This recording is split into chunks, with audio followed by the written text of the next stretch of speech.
పరిస్థితి చంద్రబాబుకు 6 నెలల క్రితమే తెలిసిన వ్యాఖ్యానించారు.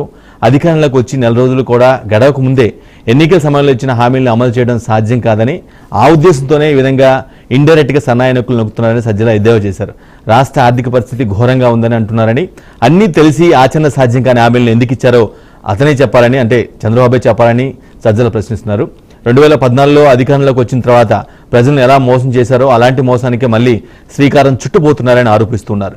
రాష్ట్ర ఖజానా ఇంత దారుణంగా ఉందని అనుకోలేదని చంద్రబాబు అంటున్నారని, 6 నెలల కిందటే ఈ విషయం ఆయనకు తెలుసని, అయినప్పటికీ అధికారంలో రావడానికి అబద్ధ హామీలు ఇచ్చారని విమర్శిస్తున్నారు. కూటమి ప్రభుత్వం అధికారంలోకి వచ్చినప్పటి నుంచి అరాచకులకు పాల్పడుతున్నారని, వైసీపీకి ఓటు వేశారంటూ ప్రజలను హింసిస్తున్నారని, వ్యవస్థలను నాశనం చేస్తున్నారని మండిపడ్డారు. జగన్ సీఎంగా ఉన్నప్పుడు కక్ష సాధింపులకు పాల్పడలేదని, ప్రజల సంక్షేమమే లక్ష్యంగా పాలన కొనసాగించారని గుర్తు చేశారు.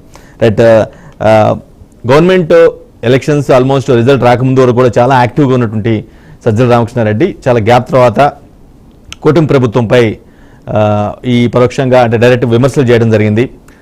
కేవలం హామీలు అమలు అసాధ్యం అనే ఒక ఇండైరెక్ట్గా సెన్స్ ఇప్పటికే పంపించడం కోసం, ప్రజల్లో పంపించడం కోసమే ఆ విధంగా ఖజానా ఎలా ఉంది, దారుణం అయిపోయింది, నాశనం అయిపోయింది, ఇప్పటికీ ఖజానా ఎలా ఉందో తెలియదు అనే విషయాన్ని పదే పదే చెప్పుకొస్తున్నారని, కేవలం హామీల అమలు నుంచి తప్పునేందుకు, కొంత దాన్ని డిస్ట్రాక్ట్ చేసేందుకు ప్రజల్లో ఇది ఇండైరెక్ట్గా ఎక్కిస్తున్నారనేది సజ్జల ఆరోపణగా స్పష్టంగా కనిపిస్తుంది. ఆయన వాదనలో మాట అర్థమవుతూ ఉంది.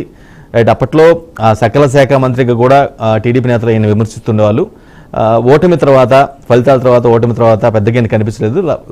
కొంత గ్యాప్ తర్వాత ఆల్మోస్ట్ నెల 40 డేస్ తర్వాత ఈయన కూటమి ప్రభుత్వంపై సూటిగా విమర్శలు చేయడం జరిగింది. రైట్, నిజంగా సజ్జల వ్యాఖ్యలో ఉన్న నిజమంతా?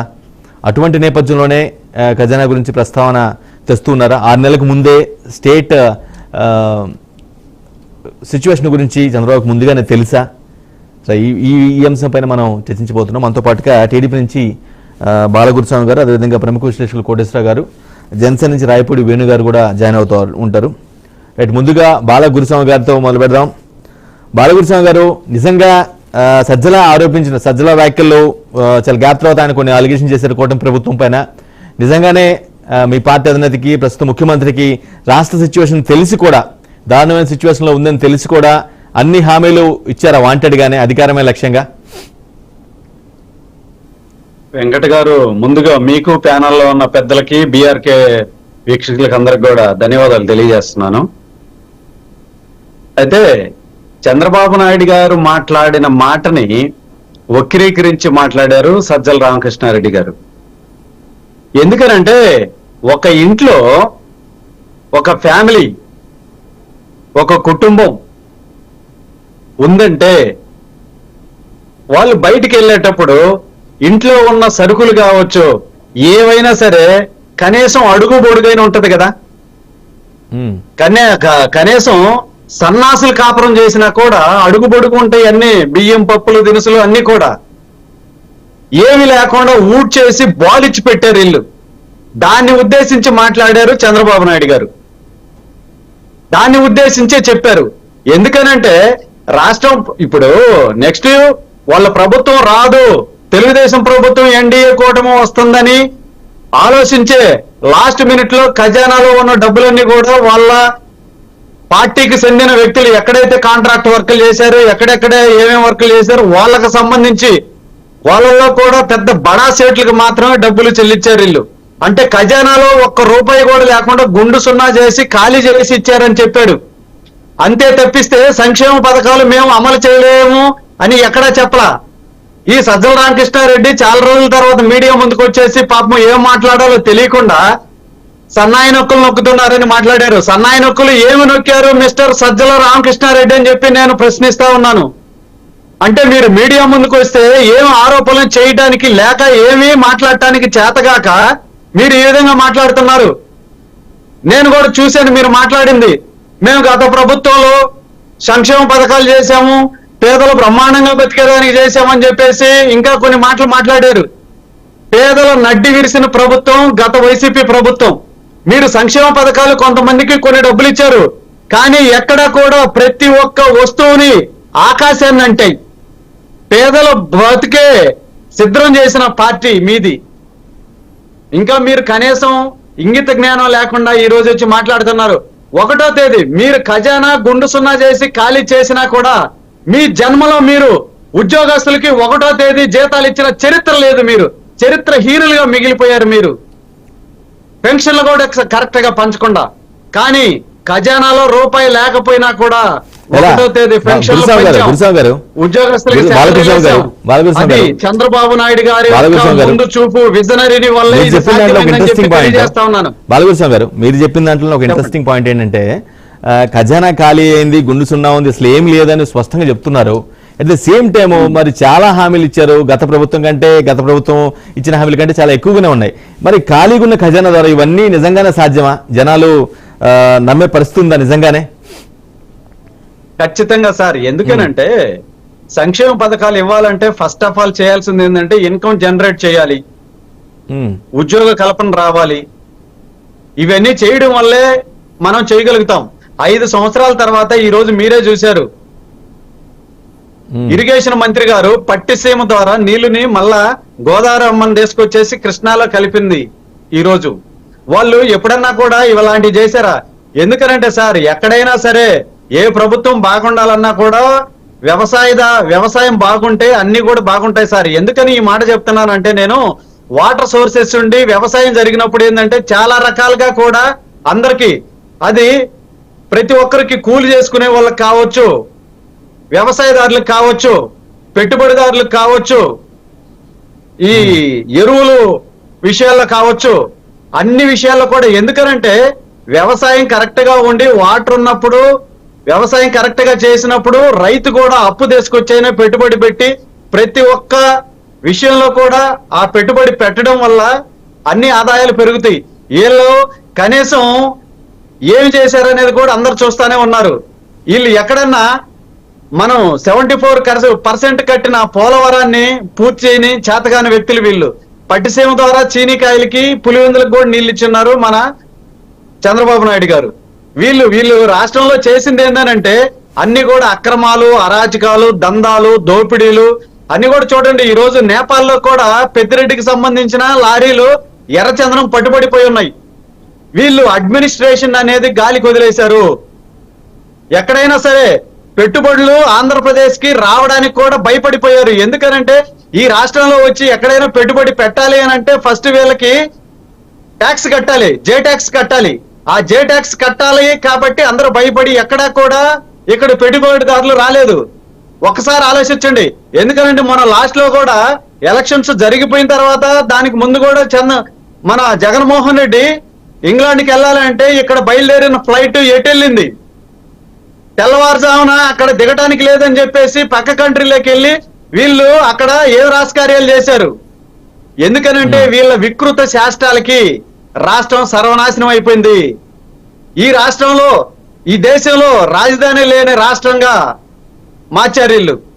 అందువల్ల ఎందుకనంటే పెట్టుబడులు అనేది కూడా ఎక్కడా కూడా రాలేదు. పెట్టుబడులు రాకపోవడం వల్ల ఇన్కమ్ జనరేట్ కాలేదు. ఇన్కమ్ జనరేట్ కాకపోవడం వల్లే వాళ్ళు, నాకు తెలిసి అన్ని కూడా ఇప్పుడు డబ్బులు లేని వ్యక్తులు ఒకసారి చూసామనంటే మన వైజాగ్ లో రుషికొండ 600 కోట్లు పెట్టి కట్టారు. అదేదో పల్లెటూరులో సామెత చెప్తుంటారు వెంకట గారు, తిండికి తికానా లేకపోయినా ఇంకొక ఆమెకి ఎవరికో బులాకి కొనిచ్చారంట. ఆ టైపులో ఈ రోజు వైజాగ్ లో చూస్తే కలెక్టరేట్ కావచ్చు, గవర్నమెంట్ ఆఫీసులు కావచ్చు తాకట్టు పెట్టారు. గవర్నమెంట్ ల్యాండ్స్ అన్ని, గవర్నమెంట్ ఆఫీసులన్నీ తాకట్టు పెట్టి వైజాగ్ లో రుషికొండ మీద ఏళ్ళని ఎవడ కట్టమన్నాడు? 600 కోట్లు పెట్టి పెట్టి కొన్నారు. ఆ పరిస్థితి మన రాష్ట్రం ఉందా? మన రాష్ట్రం వీళ్ళు ప్రయోజనాల కోసం, సొంత బిజినెస్ కోసం, సొంత ఆస్తులు పెంచుకోవడం కోసం వీళ్ళు మాట్లాడారు. ఆలోచించండి. వీరు చేసిన దందాల వల్ల రాష్ట్రం సర్వనాశనం అయిపోయింది. ప్రతిది కూడా వీళ్ళు సంక్షేమ పథకాలు అమలు చేసేదానికి అరాకొరగా అవి కూడా పూర్తిగా చేయలేదు వెంకట గారు. రాష్ట్రంలో సుమారుగా 17 లక్షలు పైబడి రేషన్ కార్డులు ఎత్తేసారు వీళ్ళు. అంటే రేషన్ కార్డులు ఉన్న వ్యక్తులందరూ కూడా పేదవాళ్ళు. అంటే పేదవాళ్ళకి వీళ్ళు సంక్షేమ పథకాలు కట్ చేసేదానికి 17 లక్షల రేషన్ కార్డులు కట్ చేశారు. అరాకొరగా సంక్షేమ పథకాలు చేశారు. ప్రభుత్వ ఆస్తులన్నీ తనఖా పెట్టారు. రాష్ట్రాన్ని సర్వనాశనం చేశారు. కానీ చంద్రబాబు నాయుడు గారు విజనరీ నాయకుడు ఖచ్చితంగా రాష్ట్రాన్ని డెవలప్ చేస్తాడు, ఇన్కమ్ జనరేట్ అయ్యే విధంగా తీసుకొస్తాడు. ఇన్కమ్ generation జనరేట్ చేసి ఏవైతే Right, చెప్పామో గురుస్వామి గారు, అక్షరాల గురుస్వామి గారు. సంక్షేమ పథకాలు బాలగురుస్వామి గారు. 100% Please, నేను చెప్పింది వినాలి. ఖచ్చితంగా బాలగురుస్వామి గారు. చంద్రబాబు నాయుడు గారు ఇస్తారు. అది ఖచ్చితంగా చూడండి మిస్టర్ సజ్జల రామకృష్ణారెడ్డి గారు అని చెప్పి మీకు తెలియజేస్తా ఉన్నాను నేను. బాలగురుస్వామి గారు, వెల్త్ క్రియేషన్ కోసమైనా అట్లీస్ట్ కనీసం ఒక 6 months 7 months టైం కావాలి. అప్పటి వరకు ఇదంతా మీరు అనుకున్న పథకాలు కావచ్చు, మీరు అనుకున్న స్కీమ్స్ కావచ్చు, మీరు ఇచ్చిన హామీలు కావచ్చు, ఇవన్నీ ఇంప్లిమెంట్ చేయాలంటే ఖచ్చితంగా రాష్ట్ర ఆర్థిక పరిస్థితి బాగుండాలి. బాగోలేదని మీరే చెప్తున్నారు. అంటే వీటన్నిటికీ ఆ వెల్త్ క్రియేషన్ అయ్యేంత వరకు ఖచ్చితంగా అప్పులు చేసిన పరిస్థితే కదా. ఎందుకనంటే వీళ్ళు చేసిన నిర్వాకానికి ఎంతో కొంత తప్పులు చేయాల్సిందే వెంకట గారు. ఏం చేశారు వీళ్ళు? ఒక్కసారి రాష్ట్ర ప్రజలందరూ కూడా చూస్తున్నారు ఈ రోజు రాష్ట్రంలో వీళ్ళ ప్రభుత్వం ఎలా చేశారని చెప్పేసి. అందువల్ల ఎందుకనంటే అరాకొర అప్పులు చేయాల్సిందే తప్పదు. ఎందుకనంటే రాష్ట్రం గాడిలోకి వచ్చేంత వరకు, రాష్ట్రాన్ని అభివృద్ధి ప్రదంలోకి తీసుకొచ్చేంత వరకు కూడా ఎంతో కొంత అప్పులు చేయాల్సిందే తప్పదు. కానీ ఆ అప్పులను కూడా ఎలా తీర్చాలి అనే విజనరీ నాయకుడు చంద్రబాబు నాయుడు గారు కాబట్టి అందువల్ల దాని గురించి డోంట్ వరీ, ఎవరు కూడా దాని గురించి ఆలోచించాల్సిన అవసరం లేదు. Right. వీళ్ళకి కూడా ఎందుకనంటే సంక్షేమ పథకాలు అమలు చేసిన తర్వాత నెక్స్ట్ ఎలక్షన్ లో వీళ్ళకి ఎందుకనంటే నేను గత డిబేట్ లో కూడా చెప్పడం జరిగింది. సార్ మాకు 163 సీట్లు వస్తాయని చెప్పినప్పుడు మీరు కూడా అడిగారు అంత కాన్ఫిడెన్స్ గా మీకు ఎలా వస్తాయి 163 అని. ఎందుకనంటే మేము అమరావతి కొంత కట్టాము, పట్టిసీమ 74% కట్టాము, ఉద్యోగ కల్పనలు ఇచ్చాము, అన్ని చేసిన మాకు 23 ఇచ్చారు కాబట్టి వీళ్ళకి ఈ 12-13 సీట్లే వస్తాయని చెప్పి నేను చెప్పడం జరిగింది. అందువల్ల నెక్స్ట్ వీళ్ళ పార్టీ ఉండదు, వీళ్ళు ఉండరు, నెక్స్ట్ ఆ సింగిల్ డిజిట్ కూడా వీళ్ళు అర్హులు కాదు అని చెప్పేసి తెలియజేస్తా ఉన్నాను. ఇప్పుడు కూడా మనం సోషల్ మీడియాలో కావచ్చు, మీడియాలో కావచ్చు, మనం అన్ని చూస్తా ఉన్నాం. ఎందుకంటే 3 రోజుల నుంచి వైరల్ అవుతుంది. జగన్మోహన్ రెడ్డి గారు కడపల ఎంపీగా పోటీ చేయబోతున్నారు, మరి అవినాష్ రెడ్డి గారిని పులివెందులో పోటీ చేయించబోతున్నారని. ఎందుకనంటే వీళ్ళకి అసలు తట్టుకోలేకపోయినా ఉన్నారు. వీళ్ళు పొలిటీషియన్స్ కాదు సార్, వీళ్ళు పొలిటీషియన్స్ కాదు. ఎందుకనంటే జనాలు నిర్ణయించారు 11 సీట్లని. మీరు ఆ 11 సీట్లతోటి మీరు అసెంబ్లీలోకి వచ్చేసి మా ప్రభుత్వం ఏమైనా తప్పులు చేస్తే మీరు ఎత్తి చూపాల్సిన అవసరం మీకుంది. మీ వైపు నుంచి, మీ పార్టీ నుంచి మాకు ఏమైనా సూచనలు సలహాలు చేయాల్సిన అవసరం ఉంది. మీరు 11 సీట్లు ఉంటే అసెంబ్లీకి రాకపోతే, మీరు ప్రశ్నించలేకపోతే నెక్స్ట్ అసలు మీ పార్టీ ఎలా మనుగడ సాగిస్తుంది, మీ పార్టీ ఎలా ఉండబోతుంది? ఈ రాష్ట్రంలో మీ పార్టీ బ్రతికి బట్టగట్టే పరిస్థితే లేదు. అందువల్ల ఎందుకనంటే వీళ్ళు కొద్ది రోజుల్లో అసలు మొత్తం కూడా కనుమరుగైపోతారు. వీళ్ళు చేసిన అవినీతి బాగోతాలు అన్ని కూడా ఒక్కటొకటి వెలుగులోకి వస్తున్నాయి. చాలా మంది నాయకులు ఈ జైల్లోకి వెళ్ళబోతున్నారు. నాకు తెలిసి ఆంధ్రప్రదేశ్ లో ఉన్న జైళ్ళన్నీ కూడా పట్టవు.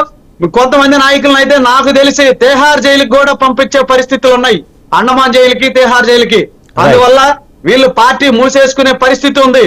దాన్ని గమనించే కాంగ్రెస్ వాళ్ళు కూడా ఈ రాష్ట్రంలో పుంజుకునే ప్రయత్నం కూడా చేస్తున్నారు. వీళ్ళు ఏం మాట్లాడుతున్నారో తెలియని ట్రాన్స్ లో వైసీపీ అండ్ కో అందరు కూడా ఉన్నారు. ఇది పబ్లిక్ లిమిటెడ్ కంపెనీ, రాజకీయ పార్టీ అయితే కానే కాదు. అందువల్ల ఎందుకనంటే మేమైతే ఇచ్చిన హామీలన్నీ కూడా 100% తూచా తప్పకుండా పాటించి జనాలందరికి కూడా ఇచ్చిన మాట ప్రకారం నెరవేర్చే ప్రభుత్వం